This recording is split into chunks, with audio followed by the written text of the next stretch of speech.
Good evening and welcome to your Wednesday, July 16, 2025 edition of the Evening News. I am Jemima Holmes. Thank you for joining us. Let's take a look at some of the lead stories tonight. PPPC unveils plans for more cash grants, lower taxes, all-inclusive resorts, and creation of new jobs. GCOM informs AFC win and forward Guyana to correct defective lists. Execution-style shooting at BUXTON leaves 2 dead, 6 injured. After months on the run, driver wanted for fatal quarantine accident arrested, and government begins works on a new $5 billion port facility at PARIKA. Now for the news in detail. The People's Progressive Party Civic has unveiled massive plans for the further development of Guyana during a consultation on its manifesto for the upcoming elections. Among these grand plans are the introduction of more cash grants, the lowering of certain taxes, the creation of new jobs, opening up of lands, and the establishment of all-inclusive resorts within the country. Let's find out more in our lead story tonight from Vanu Manikchand. We're going to have a special mechanism through which four-door vehicles, the four-door pickup, will come at lower taxes. That was President Dr. Irfan Ali outlining one of the many policy initiatives that the new People's Progressive Party civic government will roll out over the next 5 years in office. He, along with the party's General Secretary, Dr. Bart Jagdeo, on Wednesday held a consultation session with stakeholders on the PPPC 2025 manifesto, which will be launched later this month. Among the initiatives highlighted were plans to craft new legislation to support the importation of labor to match local rising demand as the country's unprecedented development continues. We are in the final stages now of reviewing all of the migration documentation and labor laws that other countries would have utilized to come up with our own migration policy and strategy to support the development. The Attorney General Office, they have already drafted the framework for that new legislation because we need the people to push this development. By 2027, we will have 2 of the largest mining production operational here in Guyana. Outside oil and gas, we will have more FPSO coming on board. By 2027, 2 of the largest mines in South America will be operational here in Guyana. This is, right now, one have already started recruitment. They're looking for over 1,200 workers now, and they can't find those workers. And that's an issue I know many of you have already raised. With Guyana transforming its tourism product, President Ali also detailed plans for resort development. Major investment coming from leaders in ecotourism services, nature-based tourism. We have all-inclusive resorts that are coming, already in the pipeline, already in the final stages of discussion. These are the things that will create the next level of opportunities and wealth for our country. Enhanced social welfare will also be a priority for the PPP government, with increases in pensions and more cash grants for citizens. Also expecting grants are local artists. We want our artists to be performing all over the world. That is why we're going to invest in infrastructure to support them. Not only the studios, but grants so that they can enhance their own skill set. And how do you do this? You do this by creating infrastructure. If we can bring 5 or 6 international concerts here and ensure that they are given the opportunity to be showcased on those stages, it gives them presence. We're investing also in sports tourism. You've seen in just 2 years how the Global Super League is growing. But even with plans for these new areas, the president assured that traditional sectors like rice would not be neglected.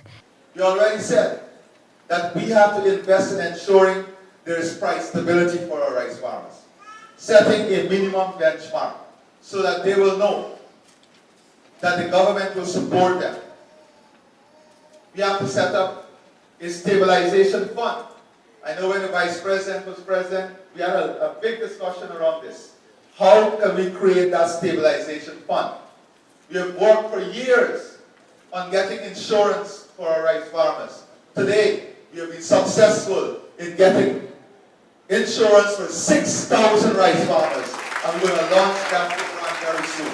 Reporting for the Evening News, Vanu Manakchand. Bisham Mohammed joins us now to report that the Guyana Elections Commission, GECOM, has notified at least 3 political parties that their lists of candidates submitted for the upcoming general and regional elections are defective and must be corrected by midnight on Thursday. Here's more. The affected parties are Alliance for Change, whose presidential candidate is Nigel Hughes, We Invest in Nationhood, WIN, led by U.S.-sanctioned businessman Azruddin Mohammed, and Forward Guyana, led by its presidential candidate Amanza Walton Desir. When contacted on Wednesday, AFC's David Patterson explained that the issue pertains to 2 of its regional lists, which failed to meet the required maximum number of candidates. Mohammed, the presidential candidate of WIN, revealed that the problem with their submission stemmed from the repetition of a few names on their list. Walton Desir, meanwhile, confirmed that GECOM has raised concerns with Forward Guyana's list, though she did not elaborate, stating instead that the party will issue a press statement shortly. On the other hand, executive member of the PPPC Zulfikar Mustafa, when questioned about his party's list, he had this to say. The approval of the list on Friday, because they have to take it to the commission.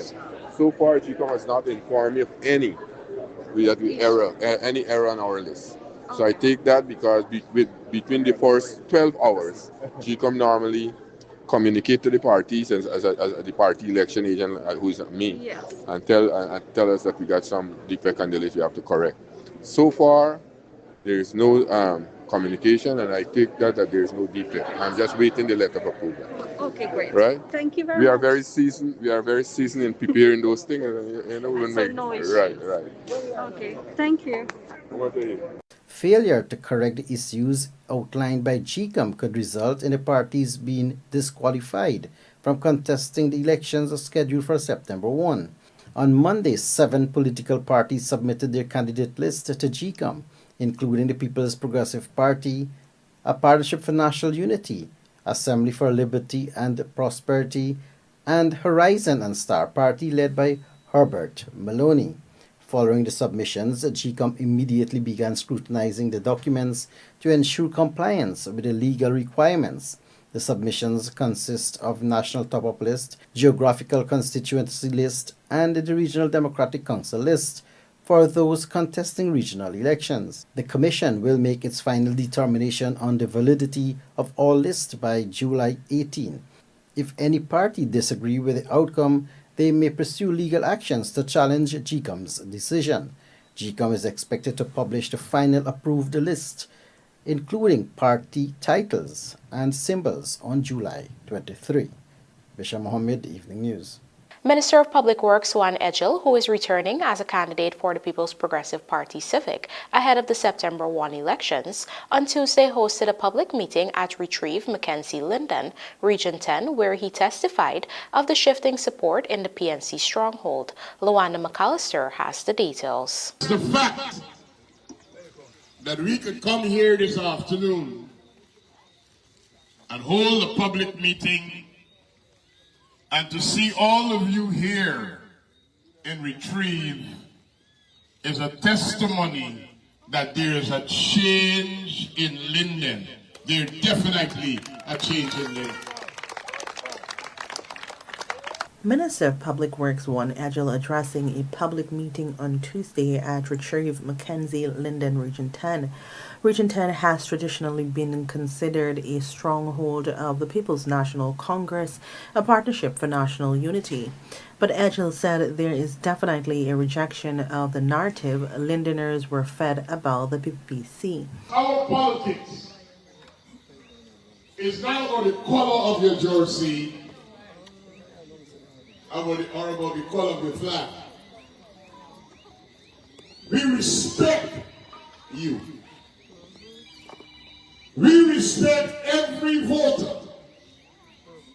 And that is why we go to every corner, every street, every alleyway, and we canvass for your vote. Because we know you have a choice. And I'm going to tell you, when you got a choice, choose what is best. And the best choice is the People's Progressive Party. Edgel urged residents to be wary about politicians who do not respect citizens' right to choose. He referred to the attempts by members of the APNU AFC to derail the results of the 2020 elections. He explained that it is not just about trying to seal the elections, highlighting that when politicians want to stay in office through rigging, they do not have to fulfill any promise to the people. Because if you are going to win an election on merit, you have to deliver to people. That's right. Deliver your promises. Yes. Are you following me? Yes. Yes, Minister. So when the riggers put in the rig, they were actually saying, to hell with all of you. We don't have to do nothing for you. We're going to rig the ballot box and we're going to stay in power. According to Edgel, the PPPC upholds democratic principles and is committed to delivering on the promises it makes to the electorate. In fact, he highlighted that the PPPC not only delivered on all of its promises made during the 2020 electoral campaign season, but it has done more for citizens. For instance, he revealed that last year, 505 persons within the region who never before had a government contract started working on the construction of roads. This year, as a result of proper policy direction, the list was expanded to 750 and counting. Edgel further pointed out that the investments being made countrywide is not about window dressing, but about bringing real benefits to the people. Edgel emphasized that a government that is delivering with such magnitude and swiftness should remain in office to continue to deliver to the people. At the local government elections in 2023, the PPPC's vote in Linden moved from 402 in 2018 to 2,464. As a result, the PPP earned 2 seats on the Linden Town Council. Previously, the PPP had 1 seat. Lawanda McAllister, The Evening News. Coming up, execution-style shooting at BUXTON leaves 2 dead, 6 injured, and AGDA reveals grand plans for emancipation celebrations this year. Do stay with us. More news ahead.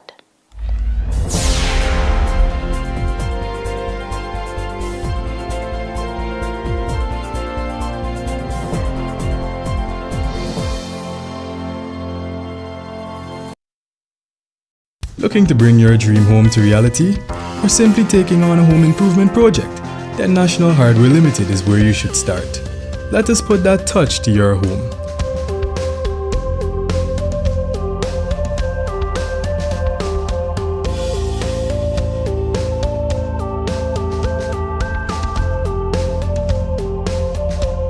Choose from over 1,000 Berger Paint original hues for any surface.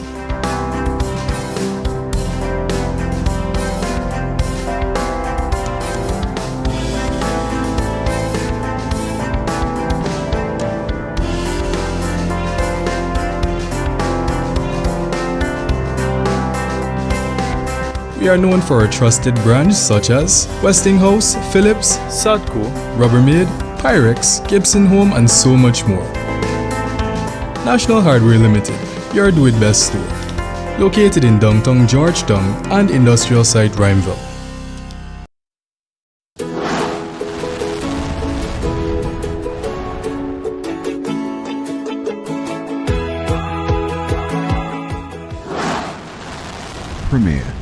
Premier insurance coverage for less. Stay safe.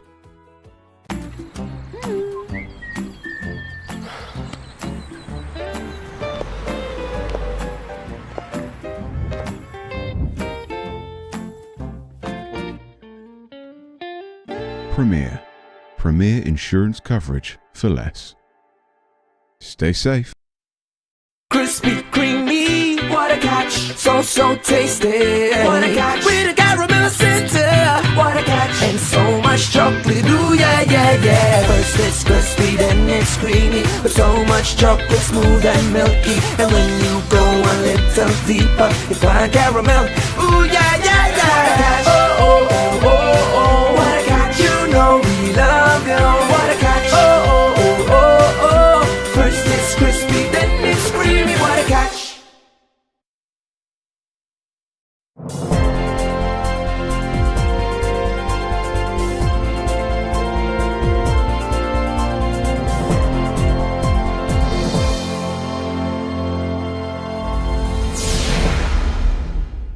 Welcome back. You're watching the Evening News. A late-night execution-style shooting at Buxton on the east coast of Demerara has left 2 men dead and several others hospitalized with gunshot injuries. Luana McAllister reports that police are investigating the deadly attack, which they believe may be gang-related. It was just before midnight on Tuesday when gunfire shattered in Middlewalk, Buxton, East Coast, Demerara. Police say a group of men were gathered at a neighborhood shop playing cards and dominoes when gunmen opened fire. 16-year-old Leon McFarlane of Buxton and 38-year-old businessman Mark Anthony Correa of Betterforwacting were fatally shot. 6 others, including a special constable and 2 teenagers, were injured. McFarlane was pronounced dead on arrival at the Georgetown Public Hospital, while Correa was rushed to the Enmore Regional Hospital, where doctors confirmed he had also died. McFarlane had gunshot wounds to his right hand, chest, face, forearm, and right foot. Correa had gunshot wounds on his back, left ears, left shoulders, chest, right palm, left jaw, and 1 above the right eye. Meanwhile, among the injured are 60-year-old Lyndon Adams, 54-year-old Alwyn Fifi, 26-year-old Davel Talbot, 18-year-old Akim Tuman, and 35-year-old Sherwin Nero. A 17-year-old boy whose name is being withheld was also wounded. They remain hospitalized. Crime scene investigators recovered 40 spent shells of various calibers at the scene. Investigators so far revealed that gunmen arrived and escaped in a silver motor car, which was seen circling the area just before the shooting. According to police, one of the injured men may have been the intended target due to the ongoing feud with a known gang in the area that calls itself Team Diamond. Meanwhile, Minister of Home Affairs Robertson Ben on Wednesday visited the community where he met with the relatives and friends of the deceased and injured. He has extended his condolences and offered government assistance to those affected by the tragedy. The minister assured the community that a full and thorough investigation is underway to ensure justice is served. This is Lawanda McAllister for the Evening News. Yet another legal challenge mounted by the opposition to the appointment of Mr. Clifton Hicken as police commissioner was on Tuesday dismissed by Chief Justice Acting Roxanne George. The case was filed by the People's National Congress Reform member Troy Garraway, represented by attorney Dexter Todd. The applicant had questioned the legality of Hicken's substantive appointment after he reached the retirement age for public servants in 2023, which is 55. In her decision, the Chief Justice found that there are no legal provisions in the Constitution or the Constitution Prescribed Matters Act that prohibit the appointment of a police commissioner beyond the age of 55. The Chief Justice awarded costs amounting to $500,000, $200,000 to the state, and $300,000 to Hicken. Hicken was in March 2022 appointed by President Dr. Irfan Ali as acting police commissioner. In December 2024, Hicken was substantively appointed in the position. There were previous legal challenges mounted by by opposition members throughout various stages of Higgins' appointment as top cop, but they were all dismissed by the courts. We now tell you that months after being on the run, 32-year-old Avinash Naidu, who was wanted in connection with a fatal accident, has been arrested.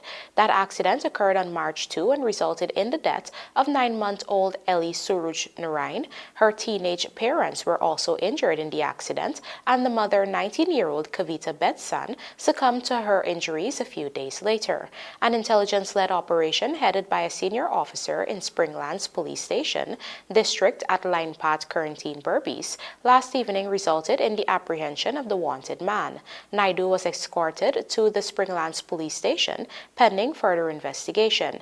At the time of the accident, the young couple and their baby were traveling on an electric bike along the Linepath public road when they were struck down by a motor car allegedly driven by Naidu, who then fled the scene. Despite a wanted bulletin being issued for his arrest, the suspect has been in hiding up until last night when he was arrested. In other news, the government has officially commenced works on a brand new $5 billion port facility at PARIKA aimed at boosting regional connectivity and trade efficiency. In this Trishial Soers report, we take a look at the consultation exercise, which was hosted yesterday with stakeholders. The government of Guyana has commenced preparations for the construction of a modern $5 billion port facility at PARIKA Region 3, Essequibo Islands west of Marara, promising no disruption to ferry and water taxi services during the construction phase. This assurance was given by Public Works Ministers Juan Edgel and Deodat Indar during a multi-stakeholder engagement with representatives from the Transport and Harbors Department, Maritime Administration, Immigration, local businesses, residents, and water taxi operators on Tuesday. Phase 1 of the new PARIKA modern port facility and waterfront development includes the reclamation and sea defense works on both the north and south sides of the current stelling, as well as construction of a main concrete stelling. This phase will be executed by 3 local contractors, namely GECOM Construction, Tulsi Prasad Limited, and A&S General Contractors. During his address to the gathering, Minister Edgel emphasized these companies were selected through competitive public tendering and are renowned for delivering quality infrastructure within timelines. The contractors must be, as far as is possible, engage residents from the area and in the region, so that when you're doing something as magnificent and humongous like we are building here, the community, the skills, the laborers must get involved. So it's not just a project, but a community is being empowered while the project is going on. So you can check with the contractors today, and they'll be able to tell you what are their needs in terms of workforce. Even while this port is under construction, the service of Transport and Harbors Department to Legwan, Wakenham, Supernam, Bartica will be uninterrupted. The steamers will continue to go every single day. So nobody should have any confusion that you can't get boat because the men are working. Meanwhile, as it relates to operations at the current port, Edgel explained that while Transport and Harbor Department services will remain uninterrupted, vendors and businesses currently operating in the area will be relocated responsibly. While we are executing the program, we must protect lives and livelihoods. So we're not coming in and break down everything and say, y'all move from here, move from there. Economic opportunities that have been created must not be unnecessarily interrupted. But while I'm saying that, people who are trying to ply their trade cannot use the fact that you've been selling there before since me father born and stop the project. People will have to be shifted and adjusted, and we wanted to ensure that you know the scope, and I'm sure you already know, especially the parties that will be affected, where you have to shift over to and where we have to go. The PARIKA Port Modernization Project is one of several critical transportation upgrades being implemented nationwide to support Guyana's economic expansion, regional connectivity, and tourism development. Trishial Soers, Evening News. The African Cultural and Development Association, ACDA, is set to commemorate the 187th anniversary of emancipation with a vibrant cultural festival celebrating African heritage, resilience, and unity. Here is Trishial Soers again with the details. As Guyana prepares to mark 187 years since emancipation, the African Cultural and Development Association, ACDA, is calling on all Guyanese to reflect deeply on the significance of freedom, heritage, and identity, especially as this year's festival coincides with the 400 years since Africans first arrived in Guyana in 1625. Speaking at the official launch of Emancipation Day activities at the Pegasus Hotel, ACDA Chief Eric Phillips revealed that the theme for this year's commemoration is highlighting the connection of all peoples through African culture as we strive to build a world where all our children are loved and protected. With this in mind, Philip urged the public to move beyond a narrow view of culture as mere artistic expression.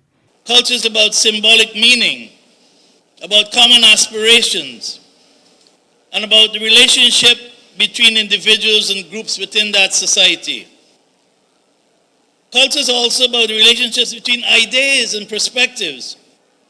Culture is about self-respect and a sense of security, about how individuals are socialized and values are formed and transmitted. It is also deeply intertwined with structures of power and wealth. Let Emancipation 2025, which acknowledges the 400th anniversary of Africans in Guyana, not be overshadowed by the cacophony of electoral symbols and slogans and a carnival of hate and division. Let Emancipation 2025 be about healing. Let it be about recognizing that as a nation, a house divided will always fall. The 187th Emancipation Festival on August 1, 2025 will take place as a family-oriented celebration at the National Park. It will showcase traditional dress, African cuisine, dance, music, and educational exhibits, all rooted in the message of unity and historical acknowledgement. CADA's enduring mantra of Ubantu, "I am because we are," will remain a guiding light.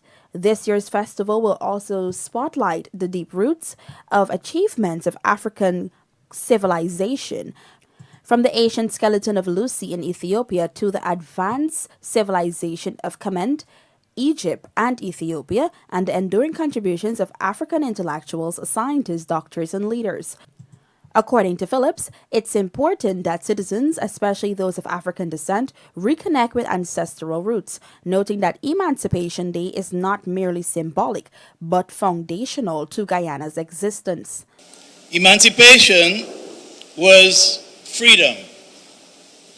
Freedom from physical harm, freedom from mental harm, freedom from spiritual harm, but it wasn't freedom from economic harm.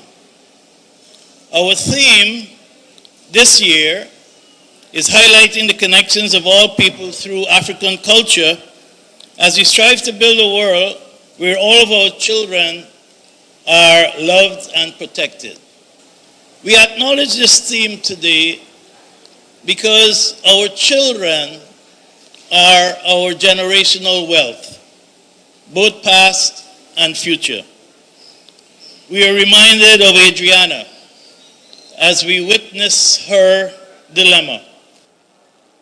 So we acknowledge all the children of the world because all people in this world are children of Africa.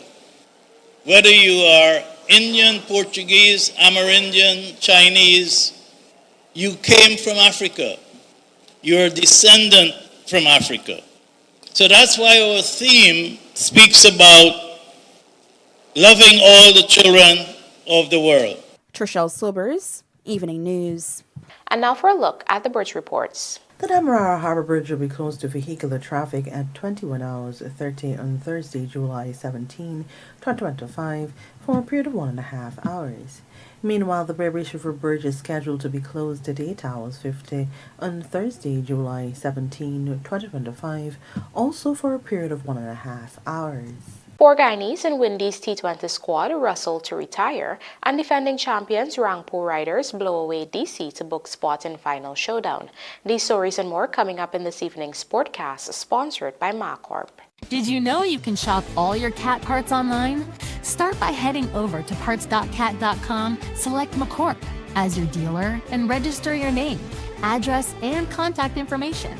Once registered, you can shop for genuine cat parts anytime, anywhere at your convenience. First-time customers receive 15% discount, plus 5% off for every purchase after. MaCorp, let's do the work.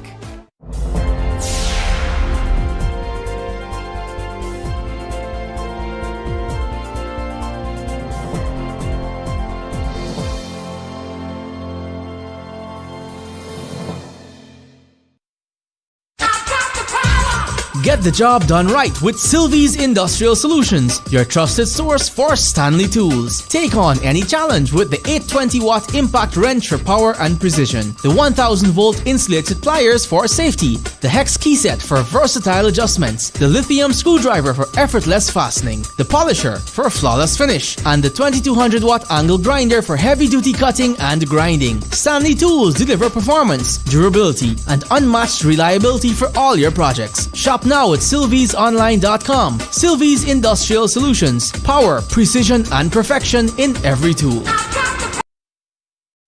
Did you know Guyana Super 95 gasoline has an octane rating of 95, the highest rating available in Guyana? This premium fuel is known to enhance the performance of your engine, making it run smoother and more efficiently, leading to better fuel economy and improved performance. Choose Super 95 for more mileage and better overall performance.